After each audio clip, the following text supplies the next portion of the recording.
Hello and welcome to SVT Induction for the NVQ Level 5 Diploma in Occupational Health and Safety Practice. As we go through the files, you'll become more familiar with how to produce the evidence for your NVQ Level 5 and how to answer the knowledge questions. At this stage you will have downloaded the files, and on your screen now you will see 1 through to 6 folders. To start your induction, I would like you to open folder 5 assessment plans. Once open, you'll see your units 402 through to 610. These are the 11 mandatory units to complete your Diploma Level 5.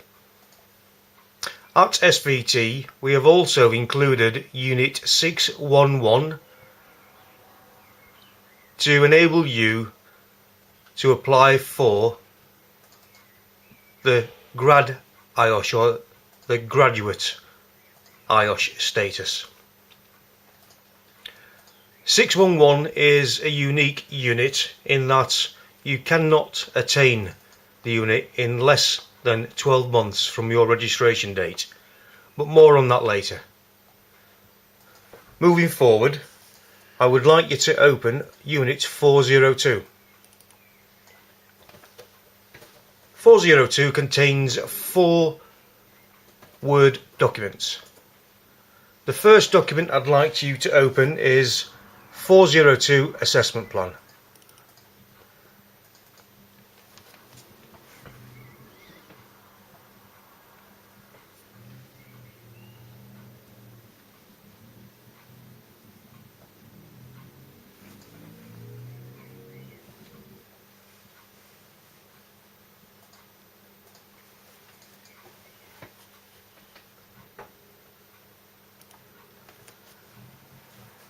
The assessment plan is the guidance for completing the unit.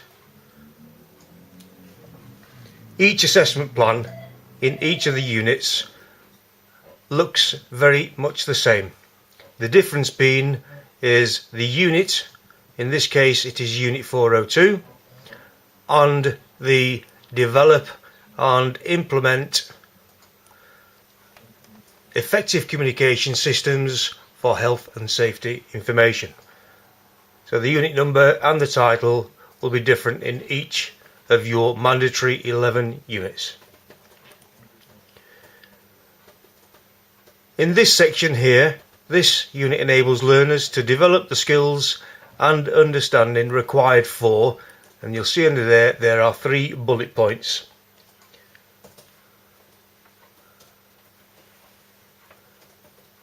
In the red underneath, you'll see there that evidence requirements. So evidence must come from relevant sources, internal and external to the organisation. You will then see that there are 3 columns. The assessment plan, the action and guidance column. Under the assessment criteria, highlighted now, you'll see learning outcome 1. In this case, be able to evaluate health and safety information. The be able to means you must provide an item in association with the element in the middle column under action. 1.1. Let's have a look at this. Write a personal statement to show how you have identified and evaluated proposed and new health and safety legislation, codes of practice, standards relevant to the organisation. So you will write a personal statement. That then becomes an item of evidence. Pay particular attention to a meaningful and concise response to 1.1. This could be in Word document, and you will name it. If 402 is your first unit, you will name it evidence number 1. All evidence is done in a chronological order, as we'll find out later in the induction. I'd like to point your attention to the guidance column on the right hand side. There you will see the red writing. We've pre-populated this with ideas and possible sources of evidence that you can place against each of the elements. In this case, for 1.1, research and evaluation could be through HSE websites, professional bodies, CPD, publications, health and safety professionals, and so on. So let's take a look at 1.2. Carry out or provide evidence of when you have evaluated developments in health and safety relevant to the organisation, to include the following. In this instance, you will see there are 4 subcategories for this particular element, 1.2a through to 1.2d. Best practice is to provide a document that encompasses all 4 of the subcategories. However, for 1.2 and so on throughout the unit, there is a requirement to produce 1 item of evidence per element. So for instance, for 1.2a, risk assessment, and 1.2b, control procedures and practices, expectations are that a piece of evidence would be provided to cover both 1.2a and 1.2b. Within larger organisations, it would be expected that all 4 of the subcategories would be completed by 1 item of evidence. But in smaller organisations, we understand that this may not be possible. If at any time you require information, advice and guidance, please contact your assessor. Moving on to 1.3, you'll see there are no subcategories for this element. Fairly straightforward, place 1 item of evidence against 1.3. Look to the right and you'll see the red writing. In this case, an ideal item of evidence could be a screenshot of your management system holding all the relevant safety information. So let's move on then to learning outcome 2.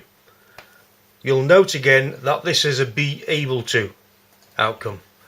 Again meaning providing an item of evidence against the individual elements.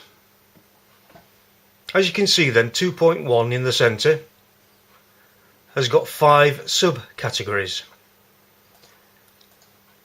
And again in this instance, materials, goods, equipment, services and resources could quite well be contained within 1 item of evidence. Again, look to the right and you'll see in the red writing is the assistance or prompt for you to follow to provide an appropriate item of evidence.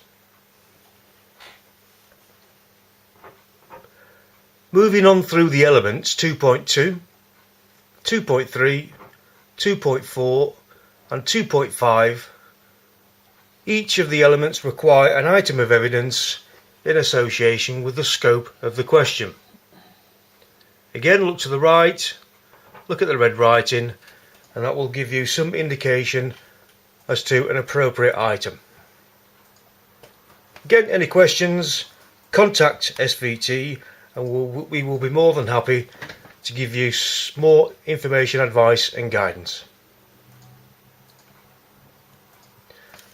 Looking now at learning outcome 3 and learning outcome 4, you'll note that these 2 learning outcomes are different as they are understand. If you look in the centre column, you'll see that these now have changed to answer the questions on the template provided. And on the right hand side column, you will also note you should aim for 200 to 300 words per question. More on this later.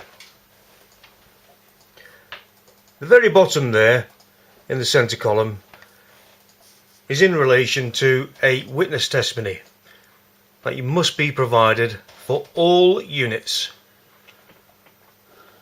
It is a confirmation of how you have developed effective communication systems for health and safety information for stakeholders, other interested parties and statutory bodies, and this is unique to Unit 402.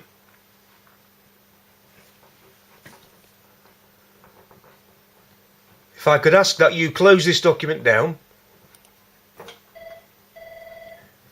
and then open 402 Knowledge Questions.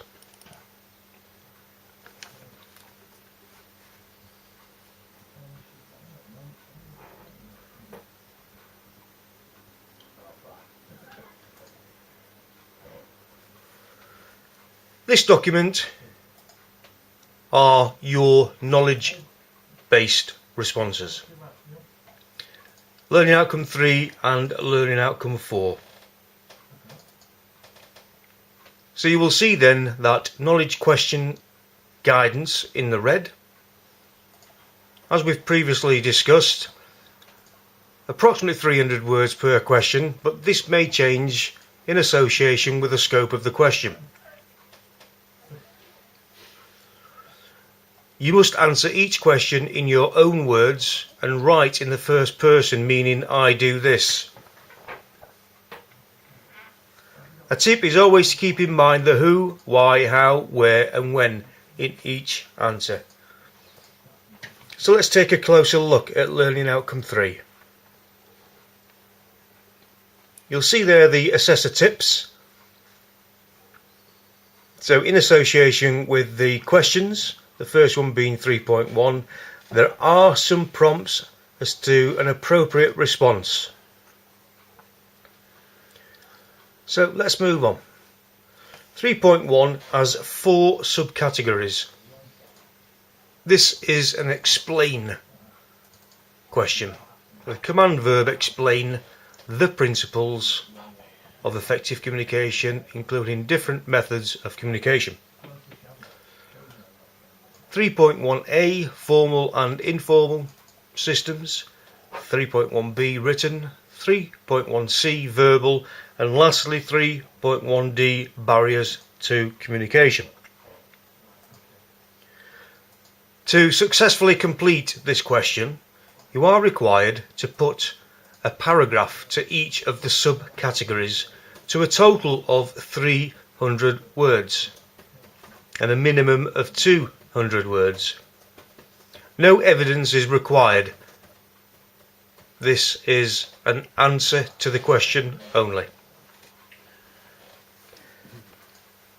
Again, a good way of ensuring that you have responded correctly is being meaningful and concise, and by reading the scope of the question.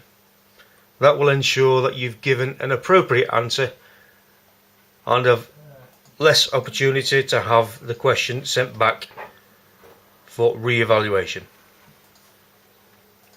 So let's move on then to 3.2.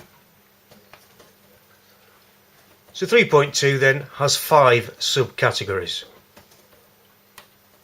So we've mentioned that we have a ceiling of 300 words and a minimum of 200 words. So in this case, we have 5 subcategories. This may mean that your response may well go over the 300. But don't worry if it does. As I've said, be meaningful and concise in your response. So moving on then to complete this section of the knowledge questions for Unit 402, you can see that as we go through, the questions go on for Learning Outcome 3 and Learning Outcome 4. And this is the format that we would like you to complete. in Word. So please type your response underneath as so.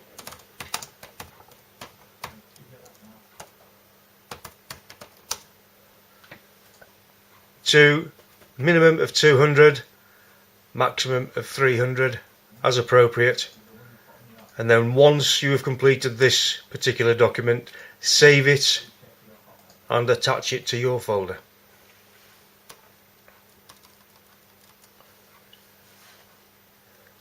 If we go down to the bottom, we will see there is a signature and date, so please ensure that your signature and date are on all documents. Okay, if you'd like to close that document down, please.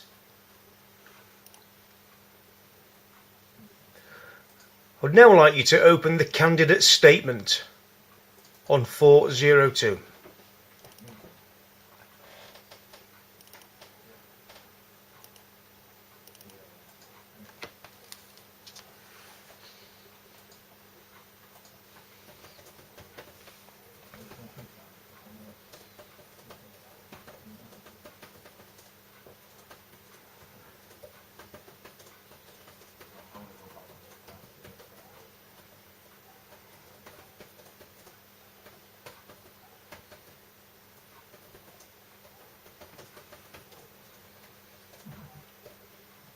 Okay, hopefully you've opened your document named Candidate Statement. This particular document again is in relation to Unit 402, and you will see then that there are headings, and under the headings you will provide a short narrative as to the evidences that you have supplied. In this case, in relation to Learning Outcome 1 and Learning Outcome 2. Learning Outcome 3 and 4 do not require a response. This is due to them being knowledge questions. So this document is replicated throughout all 11 mandatory units, and in a moment I'll show you a pre-populated copy. If you'd like to close that document down, please. I would now like to draw your attention to the ERS 402.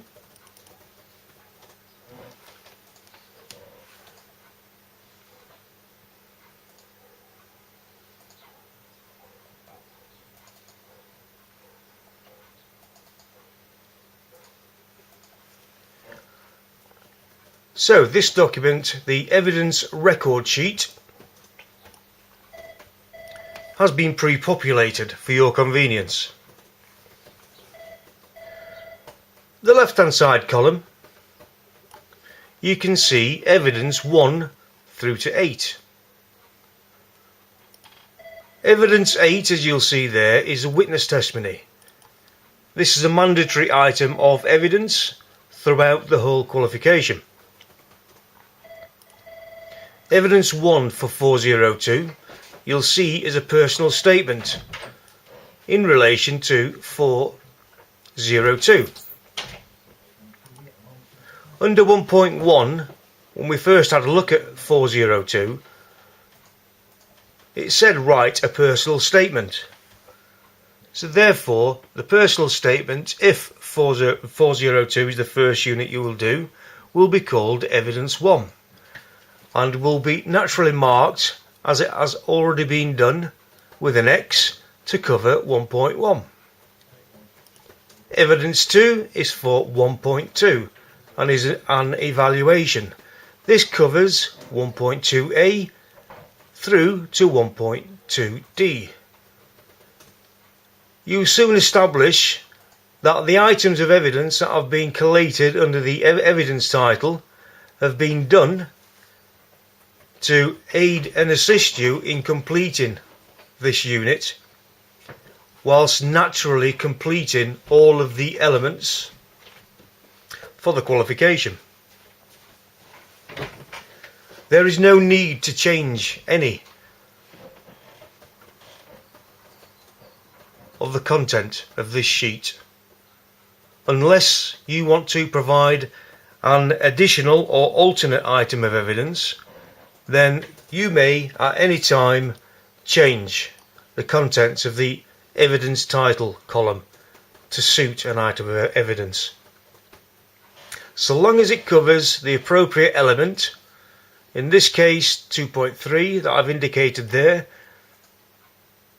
then that is fine.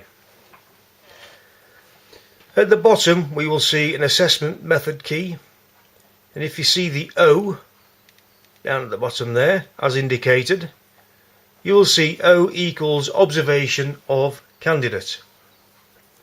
It is part of the NVQ level 5 assessment strategy that your assessor will come to observe you in your working practice.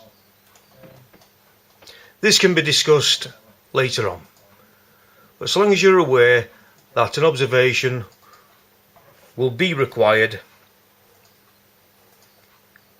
this can then be scheduled in later on in your NVQ. Whilst your assessor is there, a professional discussion will also be undertaken, and this will be done on dictaphone.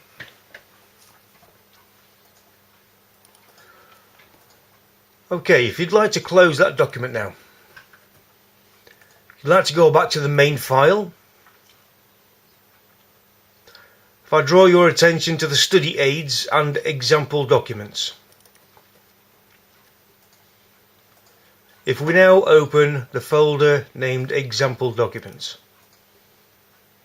and then open 402 candidate statement.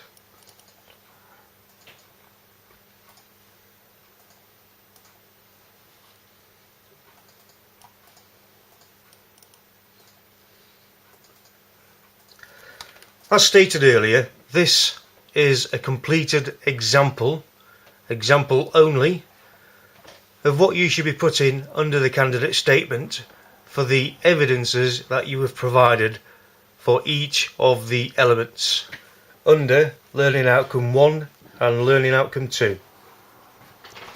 So a short narrative, as depicted here, will be sufficient to tell your assessor, internal verifier, and indeed the external quality advisor from City & Guilds should your folder be chosen for audit. So please follow the guide to give some indication as to what content you should be putting.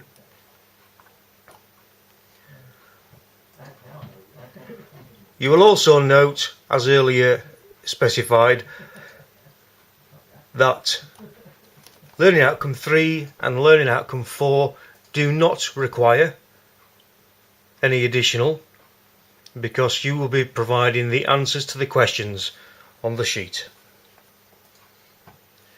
The statement of authenticity is there for you to say that the evidence provided is your own work and was carried out under the conditions and context specified in the standards. Now, these are contained in the Level 5 handbook that have been provided.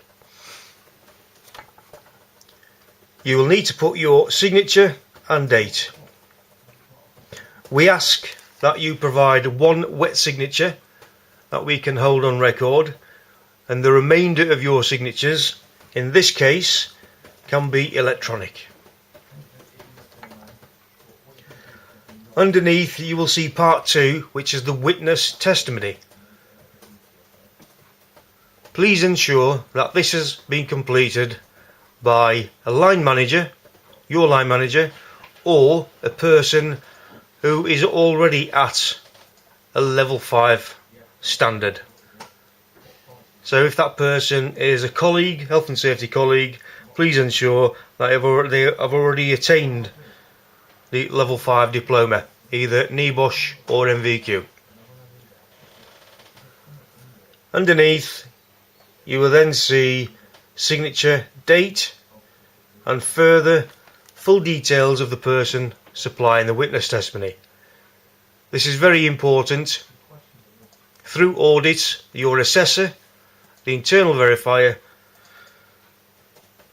or the external quality advisor from City and Guilds may wish to speak with the person providing the witness testimony to ensure that it is authentic and valid. So please ensure that all the information has been provided.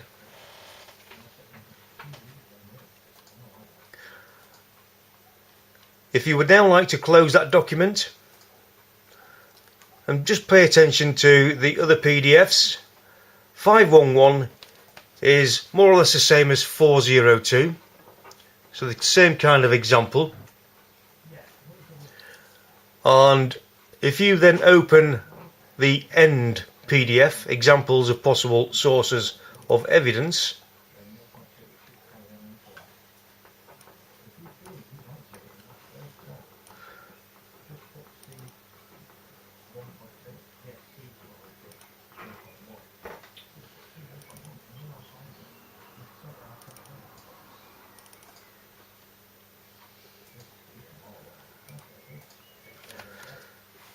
so this document outlines the types of evidence that you may put against a particular unit.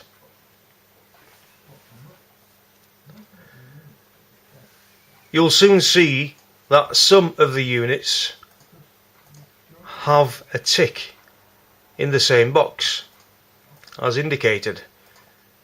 This means that the same item of evidence may be cross-referenced along to another unit.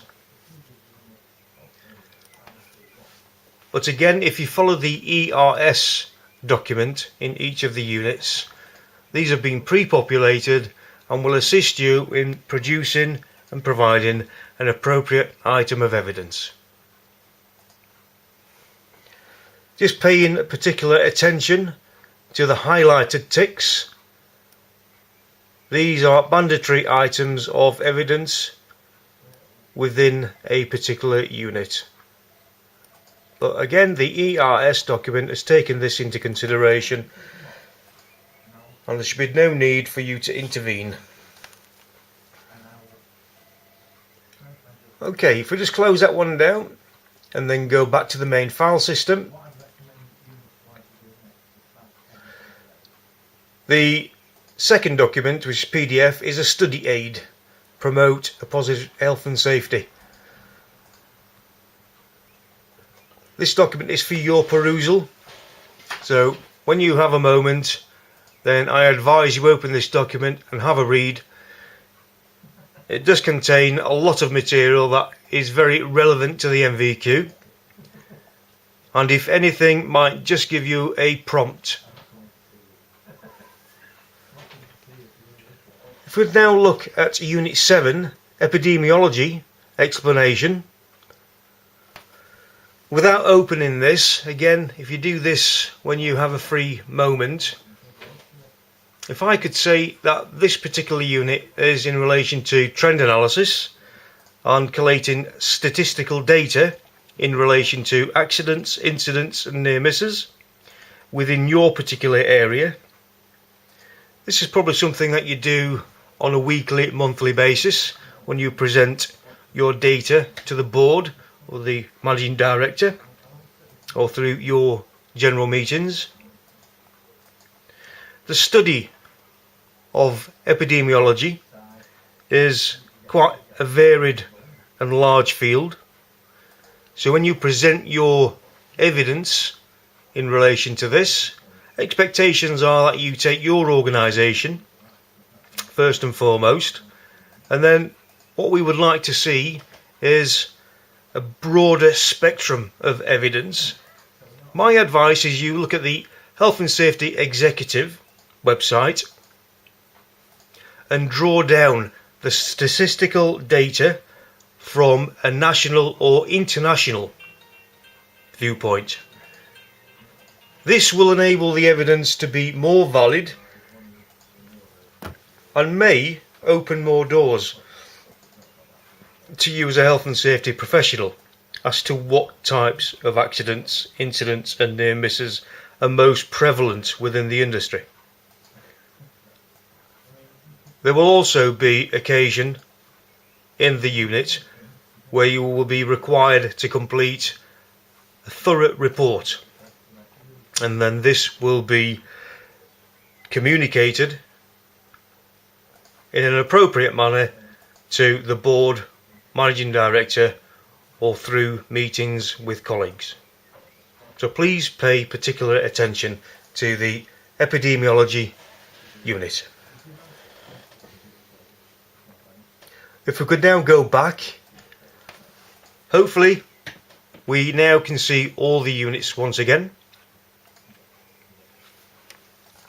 I would like you now to open the referencing list, which is the Excel document at the bottom.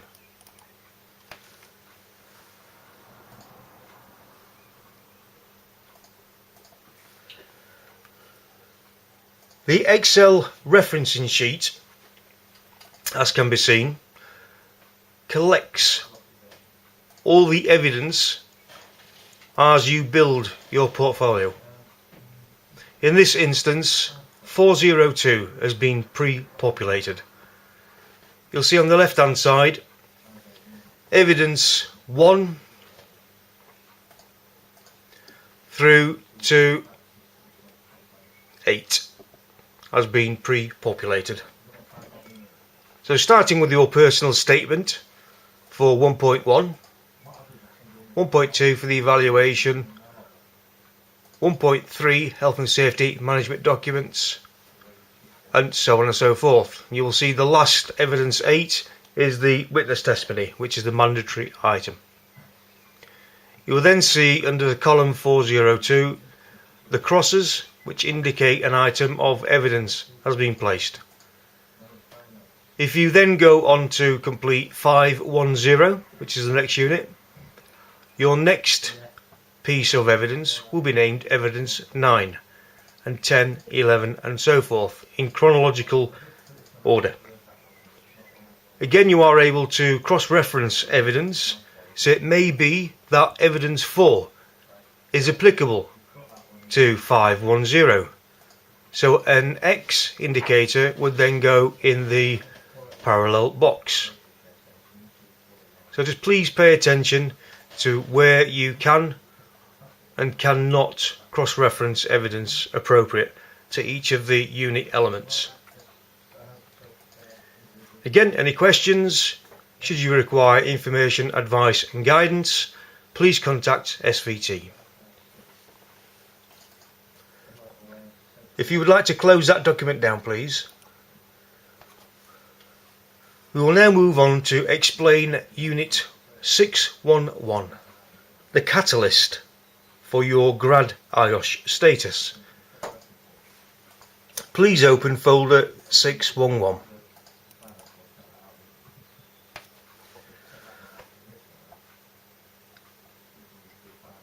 At a time that is convenient to you, please read the frequently asked questions for 611.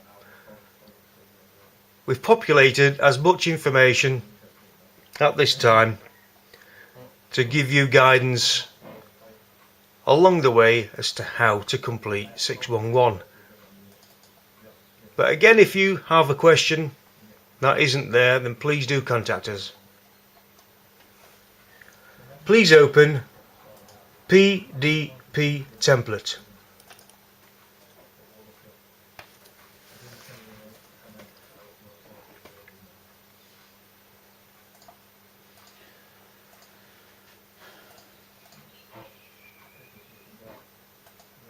So the personal development plan starts off with guidance notes specifically for 611.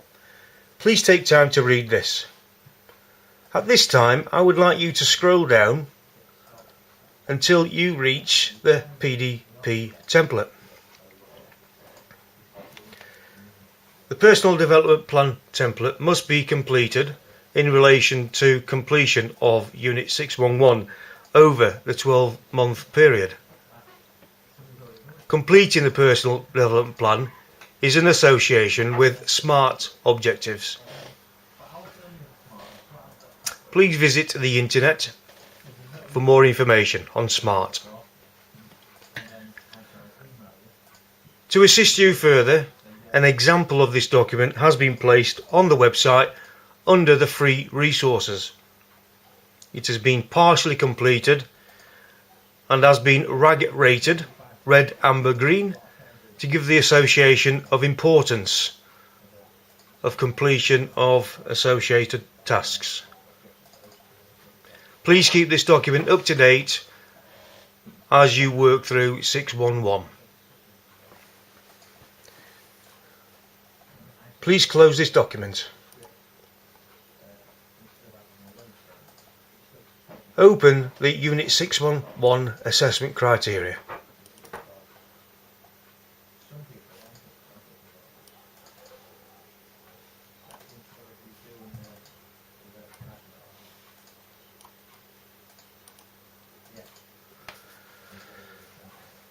You will see now that 611 is different from the other units,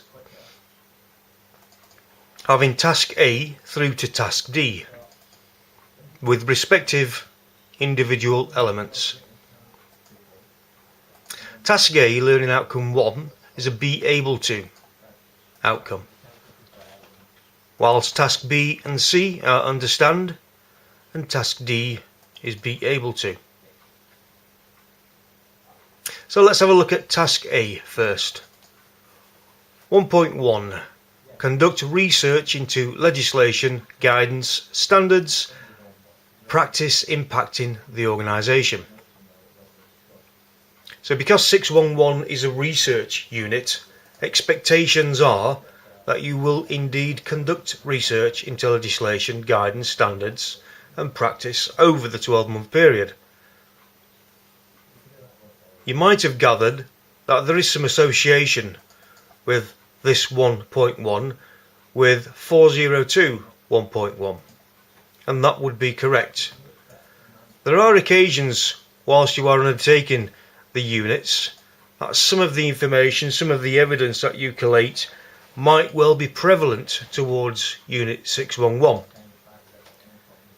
So the information, advice and guidance is collate as much evidence as you can as you're going through the qualification, and if it is relevant and appropriate, then you may use it for Unit 611.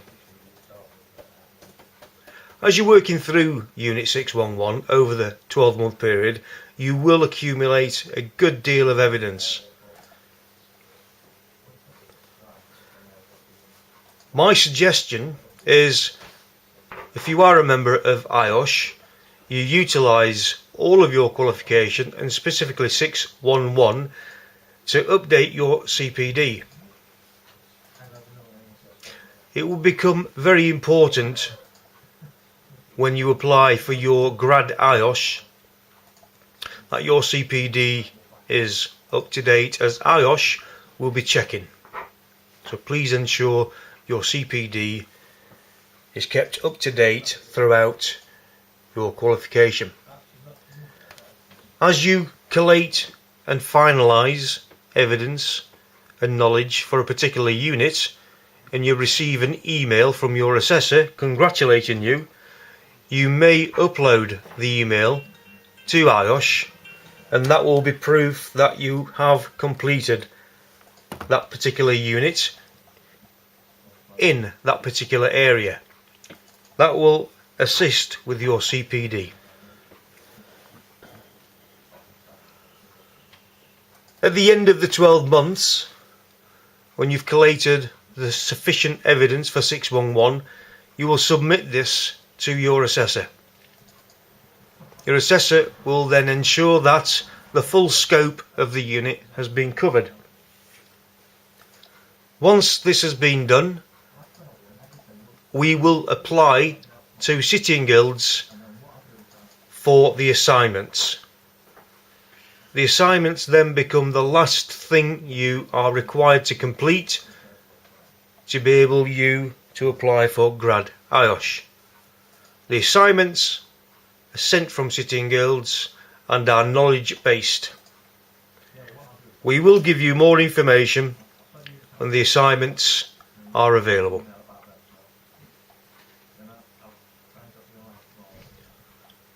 In the meantime, Each of the units does carry an individual task in association with the evidence requirements and the knowledge. Work progressively through the units. A rule of thumb is 1 unit per month. So your 11 mandatory units, you should be looking at a realistic time of 11 months. On the 12th month, you may complete 611, but I suggest that you give yourself 13 months. This is to collate all the evidence and ensure that you've sufficiently collated all the requirements, and then when that is done, submit for assessment. Please remember that you have got 2 years for this qualification. We would much rather you take your time to complete each unit and not rush through. The process of assessment is based upon your submission of a completed unit. Once you think a completed unit is ready, please send through to Matt King. Matt will take a look at your completed unit, ensuring that you have provided sufficient evidence against an appropriate element, that your name and date is on the evidence, that your word counts are appropriate per knowledge questions, and that you have provided other associated documentation in relation to the unit. Matt's response time is 7 days upon receipt, so please be patient. Once Matt confirms that your unit is ready for assessment, you will then pass on to an assessor. The turnaround time on average is 2 weeks, dependent upon workload. Your assessor will send you feedback direct after the assessment has taken place. Hopefully your submission will be successful, but on occasion there may be small amounts of work to rectify to complete. But your assessor will contact you, and hopefully through telephone conversation we'll be able to rectify the unit on the same day. This concludes the induction for your NVQ Level 5. Should you have any questions, please do contact the SVT team, and we will be more than happy to give you as much information as possible to assist you in completion of your qualification. Thank you for choosing SVT as your NVQ facilitator.